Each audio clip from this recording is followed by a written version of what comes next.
Guys आज हम लोग आपके साथ एक गुड न्यूज शेयर करने वाले हैं।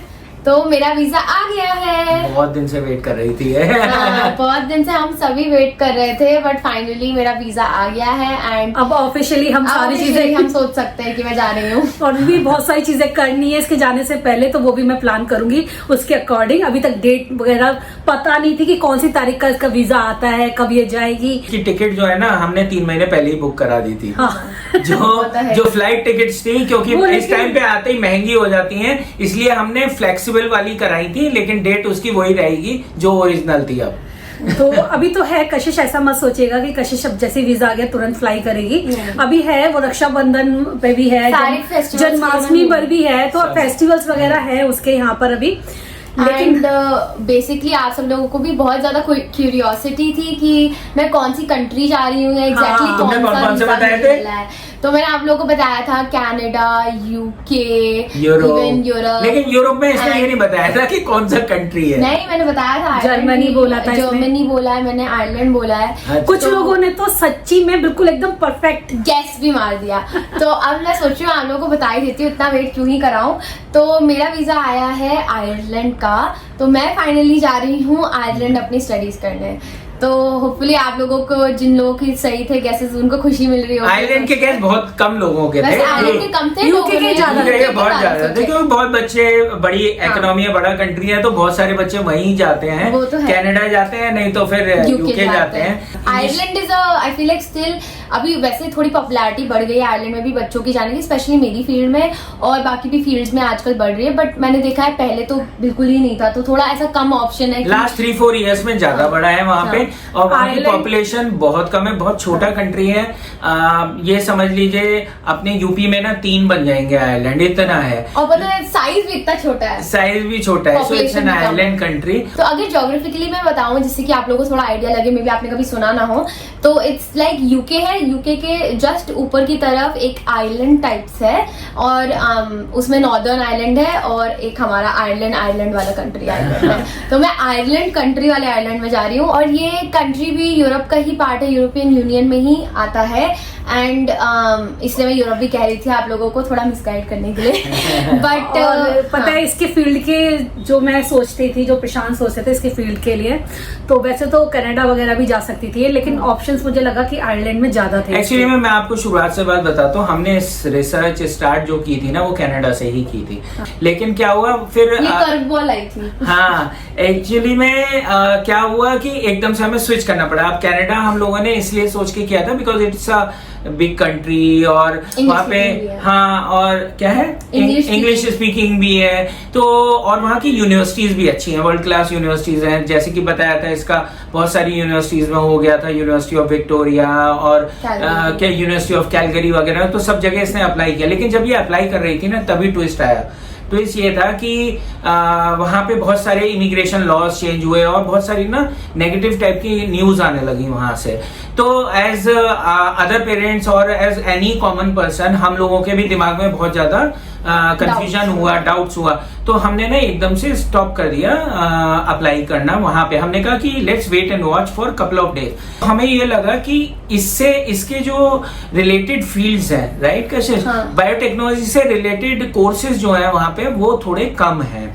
वहां पे बायोमेडिकल के ज्यादा थे, तो biomedical is still a part of biotechnology, but biomedical एक कोर अलग सब्जेक्ट ही हो जाता है। जैसे इसकी यूनिवर्सिटी में भी SRM में एक बायोमेडिकल का अलग बीटेक होता है, तो वो बिल्कुल कोर अलग हो रहा था, जो इसकी कॉम्पिटेंसी से थोड़ा अलग जा रहा था। अच्छा, सारी यूनिवर्सिटीज में वहां पे बायोमेडिकल इंजीनियरिंग हो रही थी, जबकि इसे करना था मास्टर्स, राइट, इसे करना था बायोटेक्नोलॉजी में मास्टर्स, तो कहीं ना कहीं वहां पे थोड़ा अलग हो रहा था। नेक्स्ट वाज लाइक जर्मनी में बात यह कि आपको जर्मन लैंग्वेज काफी ज्यादा अच्छे से आनी चाहिए। मैंने बहुत सारे लोगों से सुना है कि अगर आप जर्मन नहीं बोलते तो इवन वहाँ पे जो लोग होते हैं वो आपको ढंग से अंडरस्टैंड नहीं कर पाते, आपको अपॉर्चुनिटीज कम मिलती हैं, आप थोड़े लिमिट हो जाते हैं। एक्चुअली में देखो ऐसा है कि जर्मनी में भी ऐसा नहीं है कि इंग्लिश स्पीकिंग यूनिवर्सिटीज नहीं है, पढ़ाते हैं कोर्सेज, बट आपका जैसे हम लोग इधर इंडिया में अपनी हिंदी बोलते हैं, मराठी बोलते हैं, तमिलनाडु में तमिल बोलते हैं, तो हम लोग ना कन्वर्सेट करते हैं। इसी तरीके से वहाँ पे जर्मन लैंग्वेज में लोग कन्वर्सेट करना पसंद करते हैं, और वहाँ पे आपको टेस्ट भी पास करना पड़ता है उसी चीज का कि आपको जर्मन लैंग्वेज अच्छे से आनी चाहिए। हाँ, तो वो प्रेफर्ड होते हैं वो लोग जिनको जर्मन लैंग्वेज। बहुत सारे मेरे फ्रेंड्स हैं जो जर्मनी जा रहे हैं, ऐसा नहीं है, बहुत अच्छे कोर्सेज होते हैं, प्लस ट्यूशन वहाँ की फ्री होती है। तो अगर आप वो ऑप्शन भी देखना चाहते हैं स्पेसिफिकली, अगर आप फार्मास्यूटिकल में हो या इवन लाइक डेंटल वगैरह, आई थिंक मेडिकल भी बहुत अच्छा होता है ना वहाँ पे, तो वो सब चीजों में भी, और Germany is famous for automobile में भी बहुत फेमस है। तो अगर आपको जाना है तो वो भी एक अच्छा ऑप्शन है। बट फाइनली एंड में मेरे लिए जो परफेक्ट ऑप्शन, सब चीजों को देख के, वहाँ का एनवायरनमेंट, वहाँ का इवन द जो अपॉर्चुनिटीज एंड रिसोर्सेज अवेलेबल है फार्मास्यूटिकल एंड बायोटेक कंपनीज में, वो बहुत ज्यादा थे compare to Canada, even UK. मेरे बहुत सारे फ्रेंड्स हैं यूके में, तो उन्होंने भी कहा कि अभी थोड़ी सी स्ट्रगलिंग फेज चल रहा है, क्योंकि ग्लोबली चल रहा है। आई फील लाइक हर जगह चल रहा है। हाँ, तो हम लोग भी एज नॉर्मल पेरेंट्स, भाई हम लोग भी वहीं भेजेंगे अपने बच्चे को जहाँ पे इसका सबसे ज्यादा फायदा होगा in comparison to other countries. तो हम लोगों ने सब ये क्वालिटी एजुकेशन हो गया, या आपको रिसर्च अपॉर्चुनिटीज हो गई, ये सब भी एक अच्छे लाइक प्रोफाइल के लिए चाहिए होता है। और मुझे ऐसा ही लगा कि आयरलैंड में ये अपॉर्चुनिटीज हैं, तो इवन पढ़ाई से रिलेटेड, इवन वहाँ के टीचर्स, फैकल्टी, वहाँ पे जो टेक्नोलॉजी है वो सब अवेलेबल है इजीली। मेरे ही कोर्स में जो लास्ट सेमेस्टर है उसमें इंडस्ट्रियल ट्रेनिंग या इंटर्नशिप का ऑप्शन है, इवन प्रोजेक्ट का भी ऑप्शन है। तो उसमें मैं किसी भी इवन कंपनी के साथ कोलैबोरेट कर सकती हूँ, उनके प्रोसेस को समझ सकती हूँ, और उनके यहाँ इंटर्नशिप कर सकती हूँ, विच इज लाइक गुड एक्सपीरियंस। आपको कहीं भी आगे भी कहीं जॉब करनी होती है तो आपको ऐसे एक्सपीरियंस की जरूरत पड़ती है। तो ये सब ऑप्शंस मुझे वहाँ पे काफी अच्छे लगे, तो इसलिए मेरा फाइनल ऑप्शन आयरलैंड कहेगा। हाँ, वैसे बहुत सारे बच्चे क्या करते हैं, एक स्ट्रेटेजी और लेते हैं कि वो यहाँ पे इंडिया में 2 साल जॉब करने के बाद में फिर जाते हैं। जॉब करने के बाद बहुत अच्छे जाते हैं। और बाकी में भी आप लोगों को पता ना हो, बट वो भी एक इंग्लिश स्पीकिंग कंट्री है, तो मुझे ऐसी कोई डिफिकल्टी नहीं होने वाली उनकी लैंग्वेज से। वैसे तो वो लोग आई थिंक गेलिक बोलते हैं, और उनकी जो खुद की ट्रेडिशनल लैंग्वेज है, बट इंग्लिश में सब लोग ही कन्वर्सेट करते हैं। And they are very nice people, बहुत ही स्वीट, मैंने सुना है। It's a safe country also. और देखो थोड़े बहुत केसेस इधर उधर तो ग्लोबली कहीं पे भी होते हैं, हमें ऐसे डर के कहीं ना जाए। ऐसे तो हम लोग जहाँ रहते हैं वहाँ पे भी होते हैं, तो ऐसे करके हम अपने बच्चे को ना भेजें या ना जाए, वो सही नहीं है। और इसने जहाँ पर एडमिशन लिया है वो भी पता है आयरलैंड की टॉप यूनिवर्सिटी में से आती है, उसकी रेटिंग्स वगैरह सब कुछ इतनी हाई, ग्लोबल रैंकिंग है। हाँ, ग्लोबल रैंकिंग और काफी रिकॉग्नाइज्ड भी है ना। और वहाँ पे मुझे बेस्ट बात ये लगी, मम्मी वहाँ का वेदर आप एक्सप्लेन करो कैसा है। एक दिन में चार वेदर बदल जाते हैं। मे भी बहुत लोग में से आप लोग गए भी हो, या कुछ हैं, कई लोगों ने कमेंट किया था कि आयरलैंड में रहते हैं वो। कभी धूप निकल रही होगी, कभी बारिश होगी, कभी ठंड होगी, कभी हवा चलेगी, ये सब 2 घंटे के अंदर ही अंदर हो जाएगा। तो इसलिए मैं, आपने देखा होगा, मैं फुल स्लीव्स के कपड़े खरीद रही हूँ, बिकॉज वहाँ पे विंटर्स में जहाँ ऐसे यूके जितनी आई गेस इतनी सर्दी नहीं होती, या कनाडा जितनी तो बिल्कुल सर्दी नहीं होती, लेकिन डेफिनेटली माइनस में टेम्परेचर जाता है, और बारिश होती है, विच इज ठंड में बारिश होना मतलब और ठंड होता है, विंडी हो जाता है। तो इसलिए मैं देख के चल रही हूँ, मैं रेन जैकेट्स, रेन कोट्स वगैरह भी अभी यहाँ पे नहीं ले रही, बिकॉज वहाँ की जो क्वालिटी होगी रेन जैकेट्स की वो वहाँ के हिसाब से होगी। तो और पता है इतनी अच्छी जगह जा रहे हैं कि इसके उस जगह से आसपास में ही इतनी सारी कंट्रीज हैं कि ये चाहे तो बहुत ही सस्ती फ्लाइट लेके सारी जगह घूम सकती है। थी गाइस, और आप बिलीव नहीं करोगे, इवन यहाँ से मुझे चेन्नई जाने में 7,000 लग जाते थे, और वहाँ पे 5,000 में आप लिटरली पेरिस जा सकते हो, या 5,000 रुपीज आप इटली फ्लाई कर सकते हो, which is like isn't that cheap. Like देखा जाए कंपैरिजन में तो इंडिया से फ्लाइट्स आपको वहाँ की बहुत महंगी मिलेंगी, बट वहाँ से इंटरनली आप कहीं भी घूमना चाहो यूरोप में तो काफी चीप पड़ता है। और बहुत स्टूडेंट्स घूमने भी जाते हैं, अपॉर्चुनिटी मिलती है तो बच्चे एक साथ जाते हैं, क्योंकि यूनिवर्सिटीज का ना ये भी रहता है, दूसरी इन कंट्रीज में दूसरी यूनिवर्सिटीज के साथ कोलैबोरेशंस रहते हैं, प्लस यूनिवर्सिटीज जो है ना वो ऑर्गेनाइज भी करती हैं। तो मैं कही थी कशिश तुझे बड़ा अच्छा मौका मिलेगा इतनी जगह घूमने का, और वो भी सभी को ही चाहता है। मैं खुद चाहती थी कि मैं खुद यूरोप घूमूं, तो आप घूमोगी ना मेरे साथ, ये अपॉर्चुनिटी तुझे मिल रही है। एक्चुअली मैंने कभी ऐसा नहीं सोचा था कि मैं यूरोप जाऊंगी, बट ये जो सडन यू टर्न आया ना, रैंडम चेंज हुआ, तो हम लोगों को भी लगा चलो ठीक है जैसा हो रहा है वैसे ही होता, वही है जो डेस्टिनी चाहती है। एक्चुअली अब हमें लगता है कि वो डिसीजन सही था, बिल्कुल एकदम बहुत बेस्ट। बाकी आगे हम लोग करेंगे, मैं मेहनत करूंगी, पता चलेगा बाकी आगे कैसा रहता है। बाकी तो देखो सब कुछ किस्मत और मेहनत के ऊपर होता है। अच्छा, आप लोगों ने बहुत सारे कमेंट्स भी दिए। रीमा ने आई थिंक 1-2 वीडियो पहले जब बताया था कि ये बाहर जा रही है, तो सब लोगों ने अपने सजेशंस, वैल्यूएबल सजेशंस देने शुरू किए।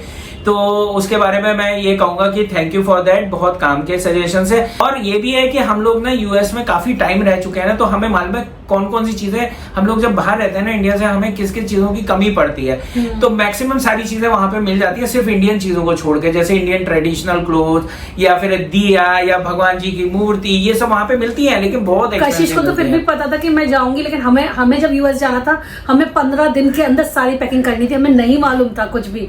तो हम लोगों ने जो पैकिंग करी थी वो केवल 3 लगेज में की थी, और फिर भी हमने वहां पे खूब टाइम बिता लिया और सर्वाइव कर लिया अच्छे से। ये तो है। और फिर मुझे याद है कि हम लोगों ने इंडियन कपड़े भी इवन नहीं खरीदे थे, तो हम लोग को इतनी दिक्कत होती थी। बाहर एक कुर्ता वाज लाइक $100 का और समथिंग, आई वाज लाइक ये क्या है, एक कुर्ता $100 का क्यों है? बट और वो भी out fashion, like old fashion, outdated updated fashion होता है ना इंडिया का, वो बाहर तक बहुत दिनों बाद पहुंचता है और लोग उसी में से ही खरीदने में मजबूर होते हैं, या फिर कोई इंडिया से आ रहा हो तो जा रहा हो तो खरीद के लिए है। तो ये गाइस जो लोग रह रहे हैं ना, ये इस बात से तो एग्री करेंगे। हो सकता है कई लोगों के इतने अच्छे कॉन्टेक्ट्स में मालूम हो कि भाई वहां पे एकदम लेटेस्ट मिल जाए, but this is for sure बाहर इंडियन क्लोथ्स जो है बहुत महंगे। एक और बात है कि जितना भी नेट और ऑनलाइन शॉपिंग का जमाना चला है ना, हमारे टाइम पे, मतलब मैं जब हम लोग 2017 तक इतना ज्यादा नहीं था, 2017 तक नहीं था। 2020 के बाद तो कुछ ज्यादा ही ऑनलाइन शॉपिंग चलने लगी है, तो हो सकता है इस टाइम इतने स्कोप्स हो इंडियन कपड़ों के खरीदने के, उस टाइम पे नहीं था, तो हम बहुत प्रॉब्लम में आए थे। बट अभी तो हम लोग पूरी फुल पैकिंग करके सोच के चल रहे हैं कि सब कुछ मैं रेडी करके लेके जाऊं। सिर्फ कपड़े ही नहीं ले रही है, हम लोग इसे एक एक चीज दिला रहे हैं, जैसे सेफ्टी पिन ले ले, बॉबी पिन ले ले, इस माइन्यूट तक की वो किचन टॉवल ले ले, और उसके अलावा और अपना एक मेडिसिन बॉक्स बनाना है, वो सब चल रही है। घूमने जाओ तो इतनी सारी तैयारी नहीं करनी पड़ती, लेकिन अगर आपको वहां पे रह के पढ़ना है तो आपको भैया सोचना पड़ेगा। आई फील लाइक मेरे पास जितना भी लगेज लेके जा रही हूँ मैं खुद हैंडल भी कर पाऊंगी। अरे भैया इसकी साइज के बराबर के तो लगेज हो गए। लेकिन इसकी जो वेट का रिस्ट्रिक्शन है वो ज्यादा नहीं है, वो तो कर ही लेगा। वेट का रिस्ट्रिक्शन भी फॉलो करना है, सारी चीजें भी दिलानी है। जैसे इसने प्रेशर कुकर और उस दिन लेके आई थी ये प्लेट्स वगैरह लेके, उसका वेट हो गया 2-2.5 किलो। फिर इसके कपड़े हैं, प्लस उसमें कपड़े भी ऐसे चाहिए जो कि वहां की विंटर के हिसाब से और रेनी वेदर के हिसाब से। रेनकोट मैंने इसको बोला है कि तू वहां पे ऐसी जैकेट लेना जो कि ना रेन के हिसाब से बनी होती है, प्लस कोल्ड वेदर के हिसाब से। अम्ब्रेला का हमने पता किया तो लोग कह रहे हैं यहाँ के अम्ब्रेला वहाँ नहीं चलते हैं, वो उड़ जाते हैं, तो वहीं से खरीद। तो ये जाते ही वहाँ पे खरीद लेगी, हमने इसको बोल दिया। मेरा ऐसे ही प्लान है कि मैं लैंड करूंगी और उसके बाद में 1-2 दिन रेस्ट करके फिर मैं बाहर डेफिनेटली मार्केट में जाऊंगी। और इसके साथ के बहुत सारे बच्चे जा रहे हैं। हाँ, बहुत सारे बच्चे अकेली नहीं है, बहुत बच्चे जा रहे हैं। और इसका एकोमोडेशन भी सेट हो गया है, पहले ही बात करके हमने रख ली थी। अब बस उनको फाइनली जब उसका वीजा आ गया है तो उनको बताना है बस। बट आइलैंड में गाइस मैं तो यही कहूंगा कि अकोमोडेशन लेना, अगर आपका शेयर्ड रूम नहीं है और आपको इंडिविजुअल रूम चाहिए जिसमें एक रूम हो और बाथरूम अटैच्ड हो, है ना, वो बहुत एक्सपेंसिव है। तो staying is very expensive there. 1100 to 1200 euros का एक रूम प्लस अटैच्ड बाथरूम मिलता है, और किचन जो होती है कॉमन कॉमन होता है। तो सब लोग अपना अपना टाइम बांट लेते हैं। अपना अपना रूम हो गए, जैसे एक अपार्टमेंट होता है, जैसे ये एक अपार्टमेंट है तो उसमें हर रूम एक बच्चे को मिला हुआ होगा और बीच में जो किचन हो गई वो कॉमन होगी, तो मुझे कॉमन किचन में कुक करना पड़ेगा। हाउएवर मेरा रूम और मेरा बाथरूम मेरे पास ही है, तो एक टूर दिखा देना अपना। एक टूर दिखा दूंगी डेफिनेटली आप लोगों के लिए, ऐसे दिखा दूंगी मेरा रूम टूर। बहुत छोटा कमरा होने वाला है जिसके लिए मैं बहुत हाई प्राइसेस देने वाली हूँ, लेकिन कोई बात नहीं। 1100 से 1200 के बीच में है इसका सिर्फ रूम ही रूम। वो यूरो, और आजकल यूरो जो है, आजकल यूरो 100 रुपीज से ऊपर का चल रहा है, तो आप लगा लो इसका रूम ही। बाकी सब ग्रोसरी वगैरह और जो एक्सपेंसेस हैं वो सब नॉर्मल है जैसे और कंट्री में, but staying is very expensive. हाँ, वहाँ पर थोड़ा रहना महंगा है। बाकी तो सब सही चल रहा है इसका। अब तो देखो कितना जल्दी टाइम बीतता है। मैं तो ये सोच रही हूँ कि जल्दी टाइम बीते जा रहा है, तो थोड़ा सा हम लोगों का भी दिल बैठ रहा है, क्योंकि ये बीच में नहीं आ पाएगी। जैसे चेन्नई से आ जाती थी ना, तो वैसे कोशिश जरूर करूंगी। आई फील लाइक छुट्टियां वगैरह तो बहुत मिलती है। हाँ, तो कोशिश कर। And I would still say कि वहाँ की फ्लाइट टिकट जैसे कनाडा की एटलीस्ट 80-90,000 की होती है, वहाँ पे इतनी महंगी नहीं है। जब मैंने इनिशियली अपनी बुक की थी मेरी टिकट सिर्फ 55,000 की थी, बट वो भी ज्यादा है बिकॉज उस टाइम का आई गेस वही होता है कि सितंबर के टाइम पे जितनी भी टिकट्स होती है काफी। बट हमने इसका एक अच्छी एयरलाइन से कराया है। हाँ, मैंने अच्छी एयरलाइन से ही मैं जा रही वो हूँ। जितना अब करीब आओगे ना उतना ही ज्यादा महंगी होती चलेगी। अब वही इसकी फ्लाइट जो है वो 70-75,000। मैंने देखा है वहाँ की फ्लाइट्स 30,000 में भी मिल जाती है। एक और वो तो बहुत बहुत बड़ा पहले करा। ड्रॉबैक जो वहाँ का ये है कि डायरेक्ट फ्लाइट्स नहीं है। आपको कहीं ना कहीं या तो Stop लेना पड़ेगा। आपको दुबई लेना पड़ेगा, या फिर आप यूरोप होके या साइड में टर्की। जाओ, या फिर टर्किश एयरलाइन से आप टर्की में ले ओवर लो फिर जाओ। डायरेक्ट कोई भी फ्लाइट नहीं है। तो बट इसकी बात इसकी चल भी रही है। काफी लंबी फ्लाइट होने वाली है, तेरी भी। मेरी भी काफी लंबी इसका flight ले है। ओवर काफी होने वाला है, लेकिन हमने कहा चल कोई बात नहीं, एक बट बार मैं लोगों से बात कर रही हूँ, मैं कोशिश कर रही हूँ मैं भी एक ग्रुप बनाऊं जिनके साथ में जा पाऊँ, तो वही सब चल रहा है behind the हमेशा scenes। से ना हमारा यही मन था कि कशिश इंडिपेंडेंट बने, क्योंकि देखो अकेला बच्चा है, हम नहीं चाहते किसी के ऊपर डिपेंड होकर वो अपनी पूरी लाइफ बिताए। तो हमने यही कोशिश करी शुरू से कि वो इतना इंडिपेंडेंट बने, खुद सारी चीजें सीखे, अपने आप से करना आए। ये नहीं कि लाइफ में हमेशा किसी ना किसी की से जरूरत रहे। देखो अकेले बच्चे के साथ ना तो भाई होता है ना बहन होती है, भले ही आपके कजिन्स होते हैं, लेकिन देखो आपको अपनी लाइफ अपने आप ही बितानी होती है।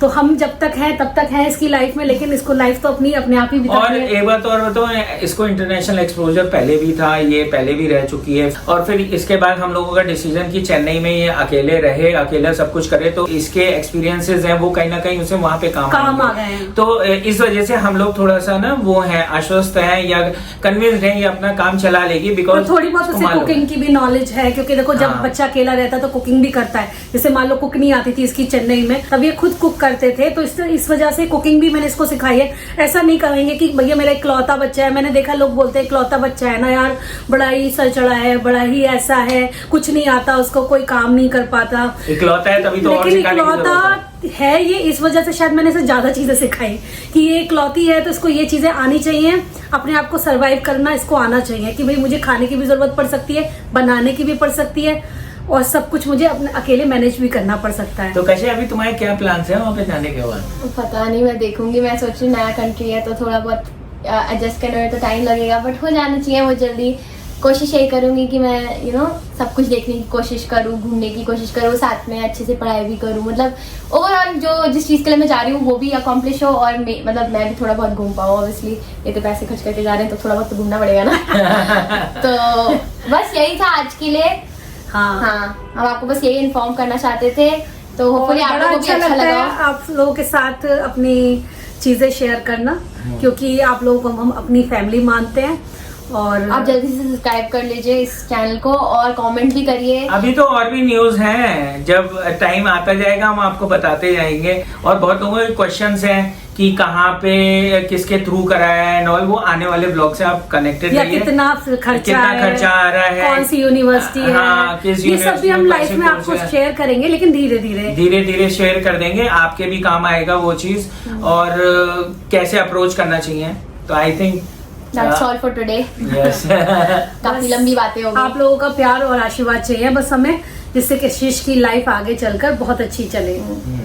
चलो तो चलिए, ठीक है guys. Bye bye guys, love you.